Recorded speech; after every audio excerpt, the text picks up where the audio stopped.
누가복음 9장에서는 12제자를 파송하시는 장면을 볼 수 있습니다. 1절입니다. 예수께서 12제자를 불러 모으사 모든 귀신을 제어하며 병을 고치는 능력과 권위를 주시고 하나님의 나라를 전파하며 앓는 자를 고치게 하려고 내보내시며 이르시되 여행을 위하여 아무것도 가지지 말라.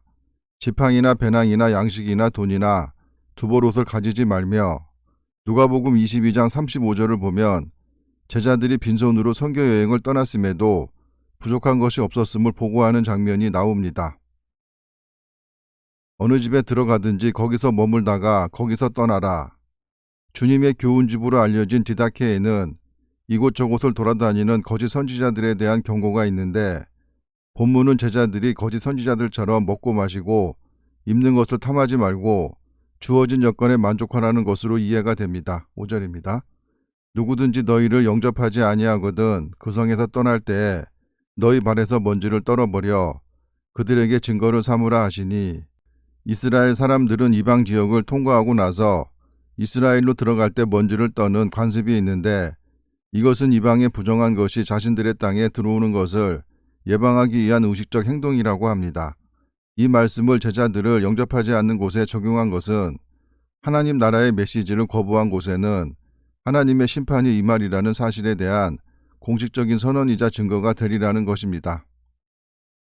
제자들이 나가 각 마을에 두루 다니며 곳곳에 복음을 전하며 병을 고치더라. 분봉왕 헤롯이 이 모든 일을 듣고 심히 당황하니 이는 어떤 사람은 요한이 죽은 자 가운데서 살아났다고도 하며 당시 사람들의 의식 속에는 구약적 부활 사상이 담겨져 있었습니다. 8절입니다. 어떤 사람은 엘리야가 나타났다고도 하며 어떤 사람은 옛 선지자 한 사람이 다시 살아났다고도 함이라. 헤롯이 이르되 요한은 내가 목을 베었거늘 이제 이런 일이 들리니 이 사람이 누군가 하며 그를 보고자 하더라. 사도들이 돌아와 자기들이 행한 모든 것을 예수께 여쭈니 데리시고 따로 벳세다라는 고을로 떠나가셨으나 제자들을 데리고 벳세다로 가신 것은 피곤하고 시장한 제자들에게 힘을 주고자 하는 예수님의 자상한 배려입니다. 11절입니다. 무리가 알고 따라왔거늘 예수께서 그들을 영접하사 하나님 나라의 일을 이야기하시며 병 고칠 자들은 고치시더라.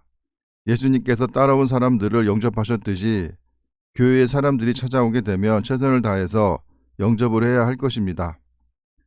날이 저물어 가매 12사도가 나와 여짜오되 무리를 보내어 두루 마을과 촌으로 가서 유하며 먹을 것을 얻게 하소서.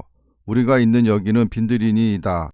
예수께서 이르시되 너희가 먹을 것을 주라 하시니 여짜오되 우리에게 떡 5개와 물고기 2마리밖에 없으니 이 모든 사람을 위하여 먹을 것을 사지 아니하고서는 할 수 없사옵나이다 하니 본절의 예수님의 명령은 엘리사가 그의 사환에게 적은 음식으로 많은 사람을 먹이라고 명령한 것을 연상시킵니다. 14절입니다. 이는 남자가 한 5,000명 되밀어라. 제자들에게 이르시되 때를 지어 한 50명씩 앉히라 하시니 제자들이 이렇게 하여 다 앉힌 후 예수께서 떡 5개와 물고기 2마리를 가지사 하늘을 우러러 축사하시고 떼어 제자들에게 주어 무리에게 나누어 주게 하시니 먹고 다 배불렀더라. 그 남은 조각을 12바구니에 거두니라. 예수께서 따로 기도하실 때에 제자들이 주와 함께 있더니 물어 이르시되 무리가 나를 누구라 하느냐. 본절은 가이사랴 빌립보에서 일어난 일입니다. 대답하여 이르되 세례 요한이라 하고 더러는 엘리야라. 더러는 옛 선지자 중에 한 사람이 살아났다 하나이다. 제자들의 말과 7절 8절의 헤롯이 들었던 소문과 일치합니다. 20절입니다. 예수께서 이르시되 너희는 나를 누구라 하느냐. 베드로가 대답하여 이르되 하나님의 그리스도시니이다 하니 이 고백은 예수님의 신적 속성을 증명한 것으로 그가 하나님의 본체이자 동시에 완전한 인간이심을 시인한 것입니다. 21절입니다. 경고하사 이 말을 아무에게도 이르지 말라 명하시고 예수님이 메시아시라는 소문이 퍼져나가면 유대인들은 예수님을 민족 해방운동의 지도자로 세우려 했을 것입니다. 이르시되 인자가 많은 고난을 받고 장로들과 대제사장들과 서기관들에게 버림받아 죽임을 당하고 제3일에 살아나야 하리라 하시고 본절이 누가복음에 나오는 4차례의 순환 예고 가운데 첫 번째로 베드로의 신앙 고백에 이어 이 말씀을 하셨다는 점에서 볼 때 그리스도 사역의 본질이 무엇인가를 밝히 알려주시고자 한 것으로 보입니다. 23절입니다. 또 무리에게 이르시되 아무든지 나를 따라오려거든 자기를 부인하고 날마다 제 십자가를 지고 나를 따를 것이니라. 자기를 부인한다는 것은 신앙생활을 통해 세상에서 높아지려는 마음을 지니지 말고 오직 자신을 낮추라는 것입니다. 누구든지 제 목숨을 구원하고자 하면 잃을 것이요 누구든지 나를 위하여 제 목숨을 잃으면 구원하리라. 진리를 위해 세상에서 소중하다고 여겨지는 것들을 기꺼이 포기할 때 그것은 진정한 의미에서의 이름이 아니고 어둠이라는 이 역설적 진리를 깨닫는 사람만이 예수님의 참 제자가 되는 것인데 12제자 중 11명의 제자가 순교함으로 그들이 참 제자가 되었음을 알 수 있습니다. 25절입니다. 사람이 만일 온 천하를 얻고도 자기를 잃든지 빼앗기든지 하면 무엇이 유익하리요. 사람들이 진정으로 추구해야 할 가치의 문제를 가르치시는 말씀으로 대다수 사람은 부와 명예를 얻기 위해 자신의 인생과 영혼의 가치를 소모하게 됩니다. 26절입니다. 누구든지 나와 내 말을 부끄러워하면 인자도 자기와 아버지와 거룩한 천사들의 영광으로 올 때에 그 사람을 부끄러워하리라. 내가 참으로 너희에게 이르노니 여기 서 있는 사람 중에 죽기 전에 하나님의 나라를 볼 자들도 있느니라. 이 말씀은 여러 가지 견해가 있는데 베드로와 야고보와 요한이 변화산에서 예수님의 변한 모습을 목격한 것을 가리키는 것으로 보입니다. 28절입니다. 이 말씀을 하신 후 8일쯤 되어 예수께서 베드로와 요한과 야고보를 데리고 기도하시러 산에 올라가사 기도하실 때 용모가 변화되고 그 옷이 휘어져 광채가 나더라.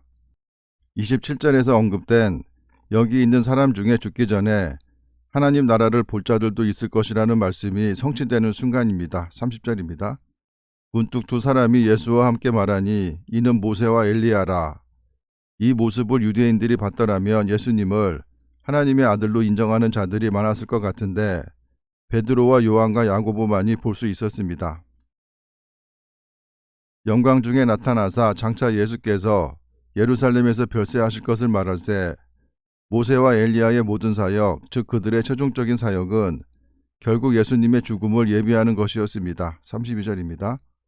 베드로와 및 함께 있는 자들이 깊이 졸다가 온전히 깨어나 예수의 영광과 및 함께 선 두 사람을 보더니 두 사람이 떠날 때 베드로가 예수께 여짜오되 주여 우리가 여기 있는 것이 좋사오니 우리가 초막셋을 짓되 하나는 주를 위하여 하나는 모세를 위하여 하나는 엘리야를 위하여 하사이다 하되 자기가 하는 말을 자기도 알지 못하더라.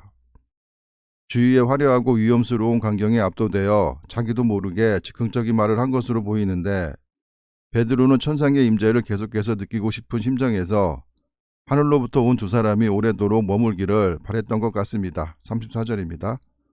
이 말할 즈음에 구름이 와서 그들을 덮는지라. 구름 속으로 들어갈 때 그들이 무서워하더니 구름 속에서 소리가 나서 이르되 이는 나의 아들 곧 택함을 받은 자니 너희는 그의 말을 들으라 하고 예수님이 세례를 받을 때 들렸던 음성과 비슷한데 베드로가 훗날 베드로후서에 이 장면을 기록으로 남기게 됩니다. 소리가 그침에 오직 예수만 보이더라. 제자들이 잠잠하여 그 본 것을 무엇이든지 그때에는 아무에게도 이르지 아니하니라.